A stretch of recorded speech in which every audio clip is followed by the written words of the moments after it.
Bien dans mon immeuble, avec Loiselet et Desgremont présente. Sud Radio, les incontournables de la copropriété. Thomas Binet. Nous sommes avec Philippe Loiselet, patron de Loiselet et Desgremont. Chaque vendredi, vous décryptez pour nous l'actualité de la copropriété. Et ce soir, un sujet qui suscite d'ailleurs toujours beaucoup de réactions.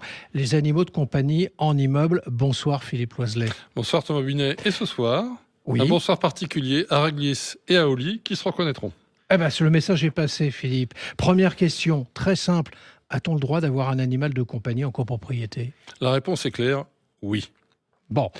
Depuis 1970, la loi garantit à tout occupant, propriétaire ou locataire, le droit de détenir un animal de compagnie. Aucun règlement de copropriété ne peut interdire de manière générale et absolue les animaux domestiques. Si une clause prévoit une interdiction totale, elle est juridiquement nulle. Si je vous suis bien, donc si mon règlement dit entre guillemets animaux interdits, je peux l'ignorer. Oui, il s'agit d'une interdiction générale. Beaucoup de règlements anciens contiennent encore ces clauses, mais elles sont devenues inapplicables. Elles sont restées écrites sans valeur juridique. Peut-on alors avoir n'importe quel animal ? Attention, la loi protège les animaux domestiques classiques, chiens, chats, oiseaux. En revanche, les animaux dangereux ou certains nouveaux animaux de compagnie, serpents, singes, araignées exotiques, oui, c'est vrai, il faut le dire, peuvent être interdits pour des raisons de sécurité. On parle ici de tranquillité et de protection des autres occupants. Donc liberté, mais liberté encadrée. Exactement. Alors, dans les parties communes, Philippe, peut-on circuler librement avec son chien dans l'immeuble ? Là, le règlement peut prévoir les règles. Il peut imposer la laisse, voire la muselière pour les chiens de grande taille, et il peut interdire les déjections dans les parties communes ou les espaces verts. Ce sont des mesures de bon sens. Oui, vous l'avez dit. Et pour les jardins de la résidence, ça se passe comment ? Le règlement peut limiter l'accès à certaines zones, comme les pelouses ou les aires de jeu des enfants, mais les restrictions doivent rester proportionnées. On ne peut pas interdire totalement l'accès aux extérieurs si cela empêche l'animal de sortir. Alors venons-en aux nuisances qu'on peut rencontrer.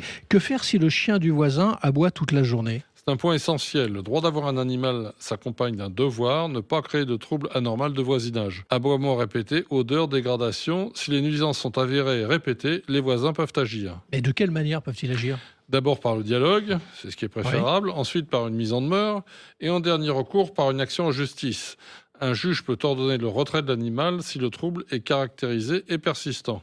Donc l'Assemblée générale ne peut pas voter l'expulsion d'un animal ? Non, ce n'est pas un pouvoir de la copropriété et donc pas du syndic non plus. Ça ne sert à rien de lui demander. Seul un tribunal peut prendre une telle décision. Alors, en cas de dégradation causée par un animal, qui est responsable de ces dégradations ? Toujours le propriétaire de l'animal. D'accord. Si votre chien détériore la moquette du hall ou mord un voisin, votre responsabilité civile est engagée.